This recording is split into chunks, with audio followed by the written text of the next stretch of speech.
nesse dia de ressaca, também é dia de tentar, de alguma forma, entender o primeiro impacto do que aconteceu ontem, e o comportamento das pessoas nas redes sociais tem sido uma boa fonte de informação. Juliana Lopes e Pedro Venceslau já comigo, os dois quase de verde e amarelo, um com a gravata, a outra com blazer e tal, para a gente torcer pelo Brasil. Juliana, eu começo com você. Os partidos têm esse hábito, obviamente, de fazer leituras constantes, mas em dias que o bicho pega, esse levantamento é mais importante. O que eles encontraram?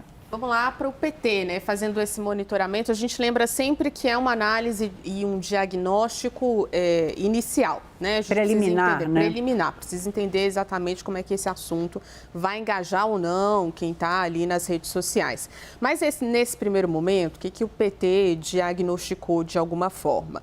Que quem dominou o assunto, a discussão, o debate nas redes sociais foi de fato a oposição, isso costuma acontecer, e aí fazendo essa ligação exatamente desse caso, especificamente com o presidente Lula, de Jacques Wagner com o presidente Lula, e aí já colocam ali de alguma forma os petistas, né, quem está ali na base governista de olho nesse assunto, uma dificuldade para poder descolar essas duas imagens. E a direita, que é mais radical, também acabou de alguma forma ampliando e compartilhando de uma maneira mais significativa, principalmente as críticas ao governo associada a essa operação contra Jacques Wagner.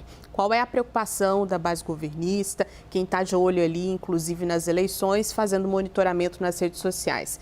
Os moderados, que são mais pragmáticos, né, quem está ali observando o assunto, não engaja muito, nem compartilha, mas recebe essa informação. E quem é o desengajado, que está ali nas redes sociais, recebe o assunto, faz alguma crítica ou não. E esse grupo, que pode representar ali o grupo de indecisos, de fato, Thaís, eles foram mais neutros em relação a essas postagens. O que mostra que o caso Master, como a gente vinha contando desde o começo do ano, ele não causa uma repulsa de uma maneira significativa logo no início, mas isso pode mudar ao longo do tempo, por isso há uma preocupação. Então, esse monitoramento, nesse primeiro momento, ele é feito dessa forma para entender exatamente como o público indeciso, o eleitor indeciso, está recebendo essas informações nas redes sociais. E, por enquanto, a oposição conseguiu conversar mais com eles mesmos, né? A militância mais bolsonarista com ela mesma, e o público mais moderado, que pode representar o eleitor mais indeciso, não teve esse engajamento, recebeu as informações, mas ficou ali tentando entender para onde vai essa investigação e quais serão os rumos e as consequências dessa operação contra o líder do governo no Senado Federal. Então, um monitoramento que é feito nesse primeiro momento, apontando esse cuidado que, claro, todas as campanhas estão tendo com o eleitor indeciso. Pedro, você já conseguiu identificar algum esboço de estratégia de reação do governo com tão pouco tempo? Agora há pouco estávamos ouvindo o Danilo Moliterno, há essa preocupação com o time da resposta, né?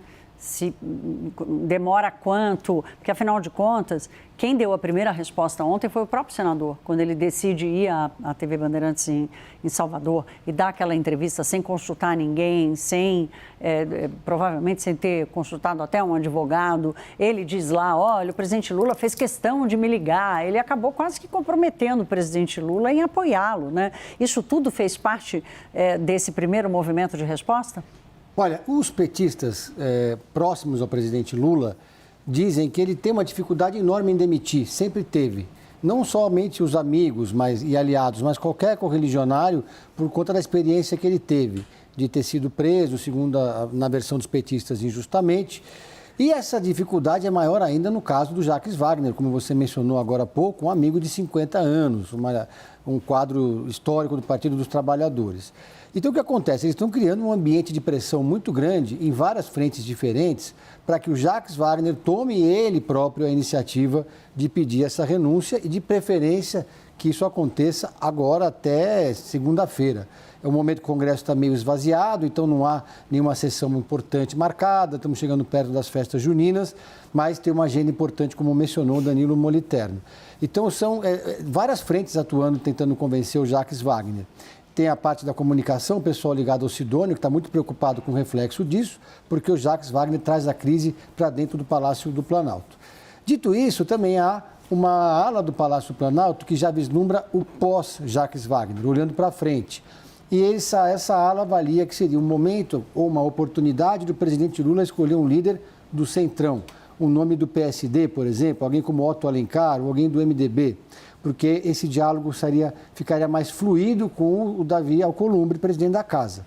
Há uma tentativa de aproximação, tem uma agenda intensa de votações importantes para o governo. O Jacques Wagner está com os canais obstruídos com o Davi Alcolumbre e talvez... mas há uma discussão também, porque uma outra ala é contra, acha que tem que ser um parlamentar do próprio Partido dos Trabalhadores, com perfil também de proximidade com o Davi Alcolumbre nesse momento. Bom, o relógio está girando, né? E o governo certamente tem pressa para fazer algum descolamento dessa história toda.